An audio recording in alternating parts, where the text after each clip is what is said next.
Welcome everyone to our second edition or second episode of Week Cap with Clay and Greer. So good to have you, my partner. How have you been this week? I'm doing all right. It was a long week and kind of a heavy week, but It I was. have my UNC mug here, so I'm excited for the UNC Duke game tonight. I guess that's a silver lining, but I know, I I'm doing know, okay.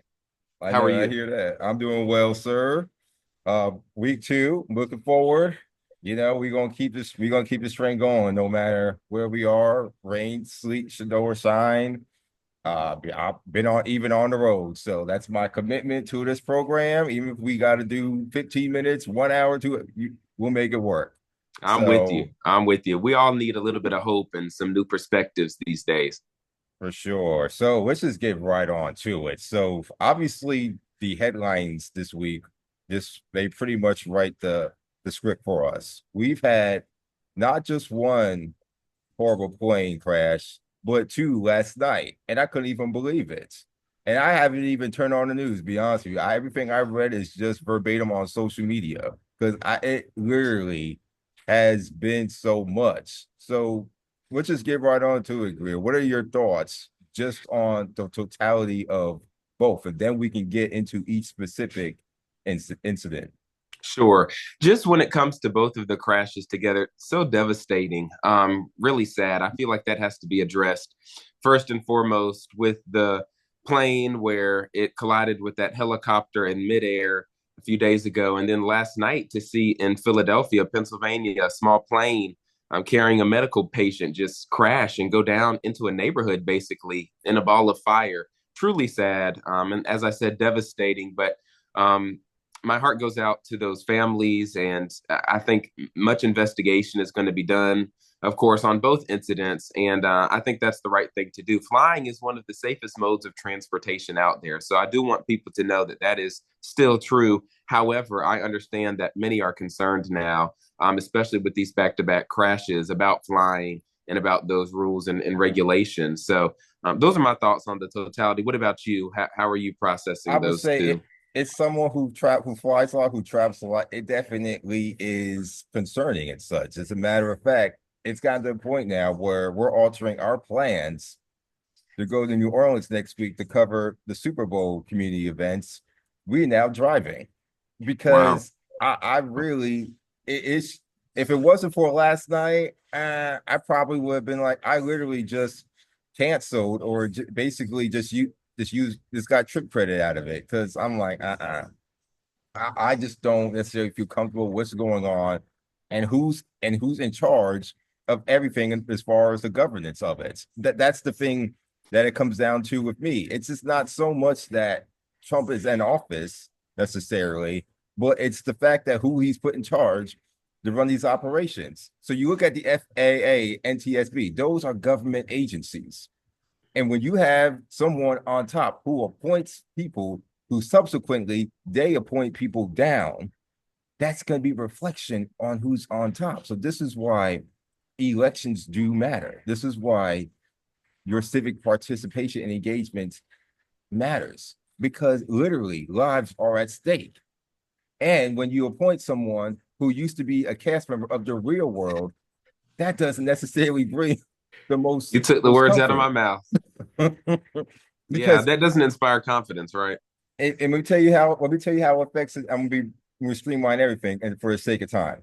When you have if you if you're the president, you appoint the head of the FAA, they subsequently report, they appoint whoever it is to run the NTSB who investigates travel incidents or accidents and such. And it even affects all the way down to air traffic controllers and staffing and so on and so forth. So if there are cuts, that's going to literally affect air traffic control, and you don't know who you're going to get in there in those air traffic controls, and that literally can impact a snap judgment of a decision when it comes to directing traffic in the skies. I don't Yeah. know. I don't feel comfortable about Yeah, just sticking for a minute with that first crash and Trump's response to that. It just was inappropriate. I mean, you already mentioned Sean Duffy in Real World, but what a response, when we need a leader with compassion, yes, somebody who will get to the facts for these families, we have this guy cussing on national TV and making jokes about going swimming in the debris site. It's just totally inappropriate and very unfortunate. And I was having conversations with some members of my family and friends earlier this week, and they were just appalled. But to your point, this is why voting matters, right? We're talking about political leadership, and this is what America asked for. And so this is how he's responding to such tragedy. So my heart really does go out to everyone, but especially that first flight. I mean, I was up all night just trying to process.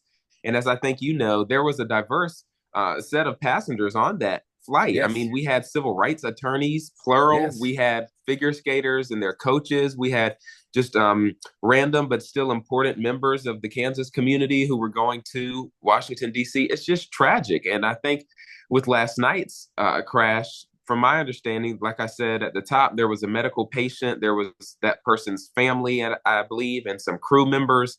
And so we're talking about six people who died and maybe even more as it impacted the ground there. Like I said, this was a neighborhood in Philadelphia.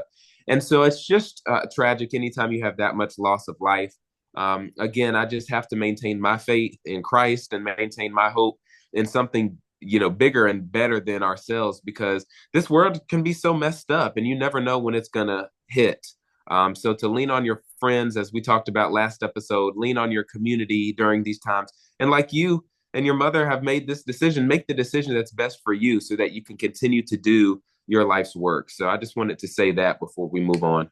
absolutely. I appreciate that. You definitely have the anointing of God in you. I don't mean that in a comical sense. I mean that in the truest sense, of the word and everything like that. So that's definitely appreciated. I definitely had some prayers on the YouTube channel, Psalms 91, 93, and all that this morning. Because it's just too crazy out there now. Right. And you just don't know.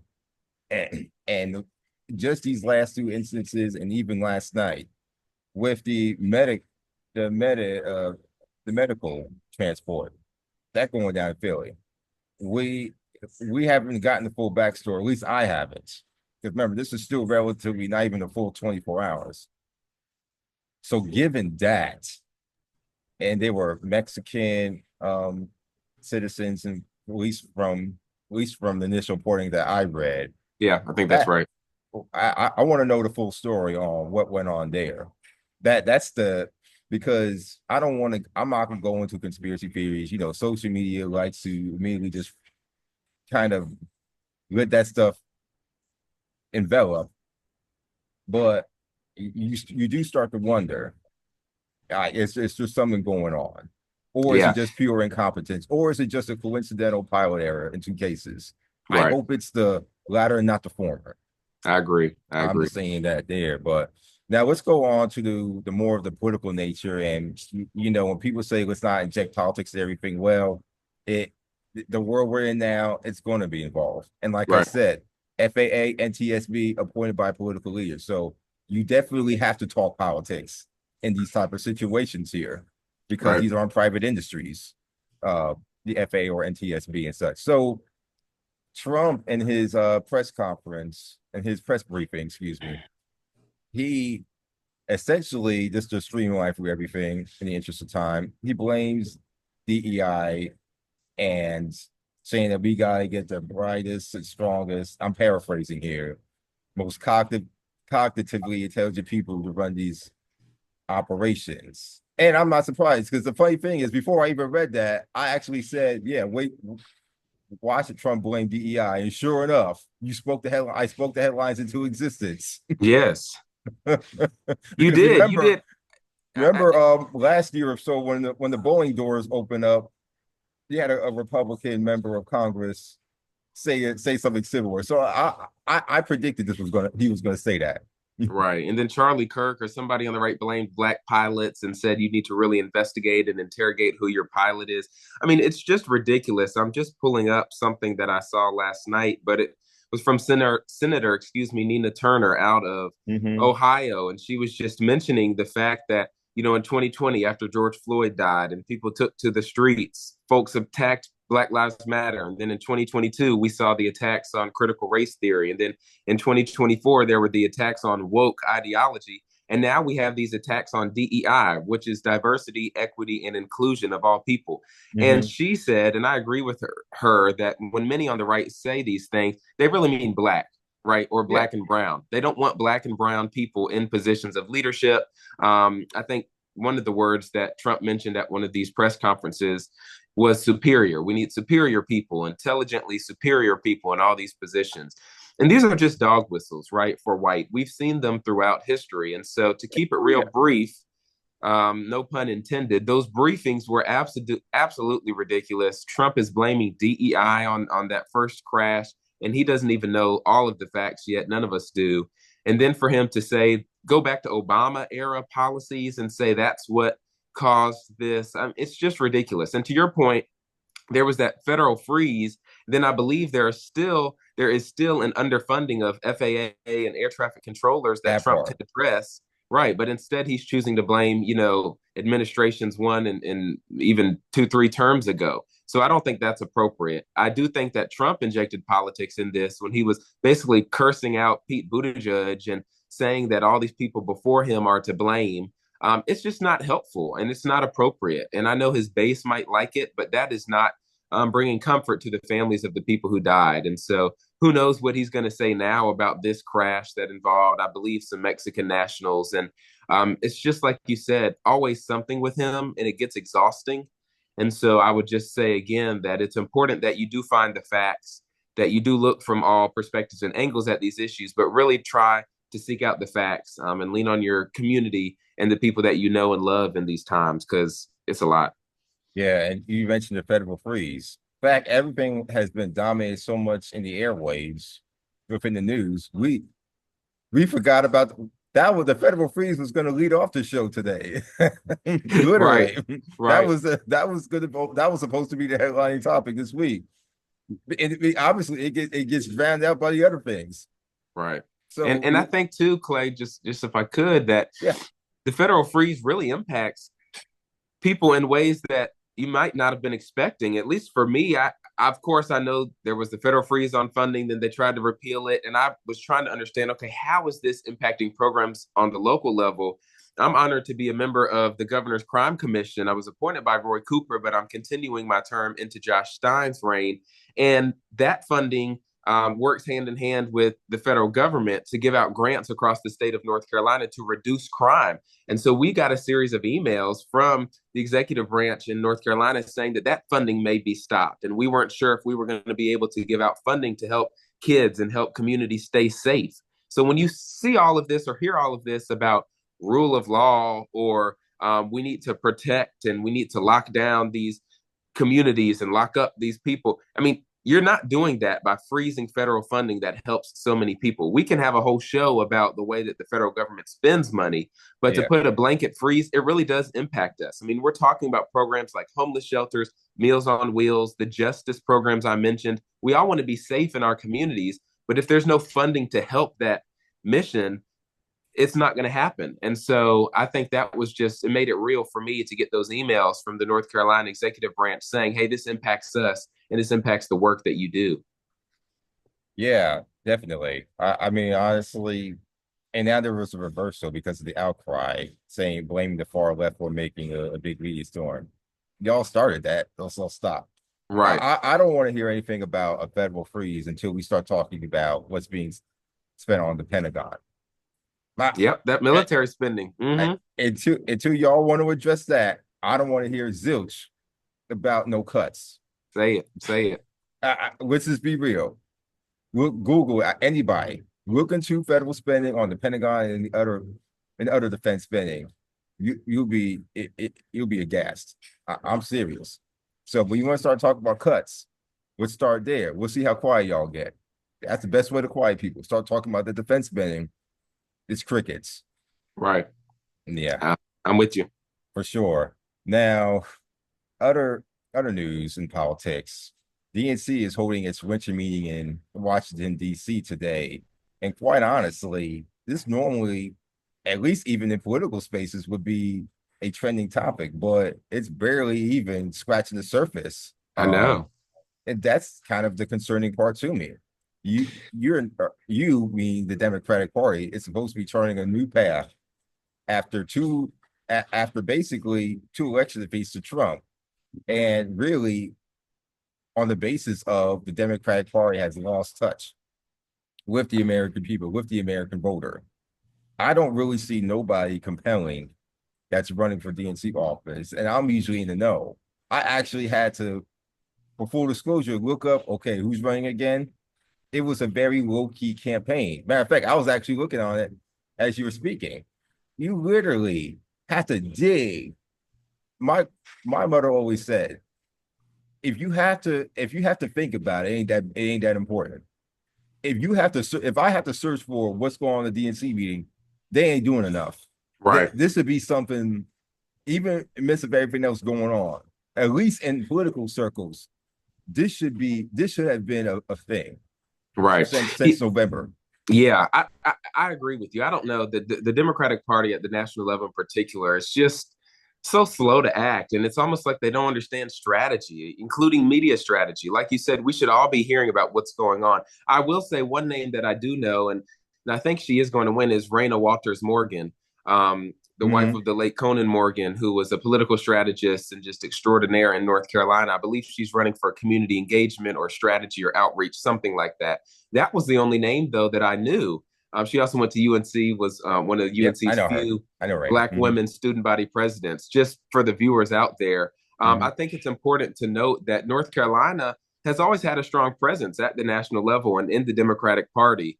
And of course, North Carolina kind of gained some popularity when we elected Anderson Clayton to be our state party chair, relatively young, very bright and bold. And so, to your point, I believe at least some events last night were held at Georgetown University. The only reason I saw that was because Raina posted it on her Instagram account just asking for support. And so the two chairs, I believe, are two white men from Minnesota, I believe, and Wisconsin, something like that.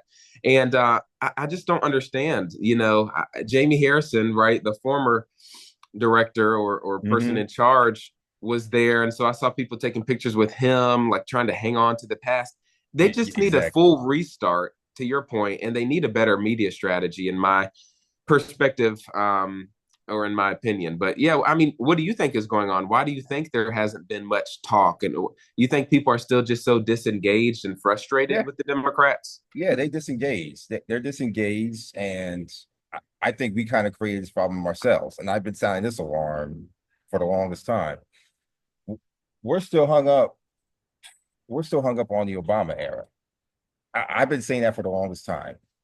That was a long time ago. He's out of office now. I have to say that. Right. We are still trying to campaign like it's 20, 15, 20 years ago. We're still trying to go about business in that fashion. That's the problem. And we keep on thinking that Trump was an anomaly. Two out of three elections he's won. And clearly, this last one should be the one where you should really cleanse everything. You're not gonna, and now I think what we're gonna get is some middle of the road white leader to come in place and trying to be a centrist, a center right Democrat to get a center right Democratic message just to win back power. That It's I, not going to work, I don't it's think. not gonna work.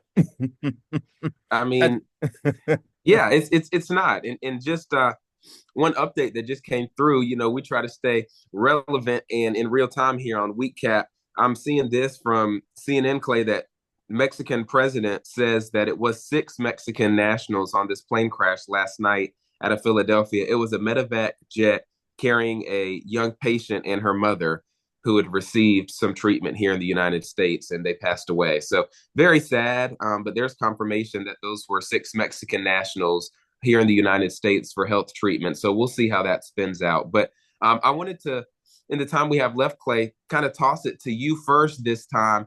It's Black History Month. Yeah, What does that mean to you? Why do you think this Black History Month in 2025 is so important? That is, if we're allowed to officially celebrate it. that's the whole thing right there. I think it's important that we do Black History 365 and not designated to 1 month. Now, what it means to me is that just like MLK Day, we have a lot, we've accomplished a lot, but there's a whole lot more for us to do. Simple as that. Now, ev- obviously, everything that's going on at the top is trying to eliminate that. So we just have to stay on with the fight, not to sound cliche. So that's what it means to me. We had to keep fighting. We can't sit back. We can't disengage. Now we more so than ever, just like I said last week, we had to stay active every single day of this Yeah, administration. That otherwise your voice is going to get drowned out. Clearly, we see that happening on social media with the algorithm. Everywhere that we're going, we're getting drowned out. So we have to fight. And if it's going to borrow some folks, we just have to deal with that. Not everybody is meant to be in a fight, right. but you have to Yeah, keep fighting. I love that. I mean, we have to keep fighting. I think, again, I think I used this analogy last time, but we have to stay plugged in, right, to the wall. Sometimes it's okay to put your phone on do not disturb, but it's going to be really hard if we completely unplug and disengage to be taken seriously. And so, this Black History Month, I'm excited to celebrate it. Again, that is if we're allowed to officially, but regardless, we have to fight through the noise. This Black History Month is important because today, right, we honor especially those of us with ties to North Carolina, the Greensboro Four, and those who sat in and really stood up against the system of racism and inequality. And so I think it's so important this Black History Month that we uplift individuals and leaders who sacrificed and worked hard, but also remember the power of Black history in this country, which is American history, was the way that those leaders worked together and advocated in community for better. I think of leaders like Ella Baker from North Carolina, well, Virginia originally, but then North Carolina. I think of Dr. King, but I also think of Malcolm X, and I think of Stokely Carmichael and these folks who pushed forward in the name of justice. And so I'm excited to celebrate Black History Month and do some research, learn something new myself. The viewers are looking at two pieces of Black history right now and listening maybe to two pieces of Black history. And so I think our views, Clay, both yours and mine as Black men, inform so much of what we do and why we advocate so hard for justice and truth. So those are a few of my thoughts. Absolutely. I agree with you there. So we do have to stop now, but we're going to pick this up next week. And without question, we're going to have more to talk about soon. Real quick, Clay, real quick. Who you got tonight, Duke or UNC? I got I'm gonna get in trouble. Well, whatever. I got the Dukies winning tonight. That's okay. Look, I'm not gonna say I'm not gonna say that I got Duke, but I'm scared. I'm worried. I am. I got my UNC mug, but I don't know. I I'm know. just We'll see. We're gonna have plenty to talk about in March, so totally. We for definitely sure. will. All right, then, Mr. Greer, you going off and have a good, productive rest of your day. Stay You as well. fresh, stay hydrated, stay moisturized, and yeah, we will take this and we will regroup next week here on WeCap. Bye. Take care, everybody.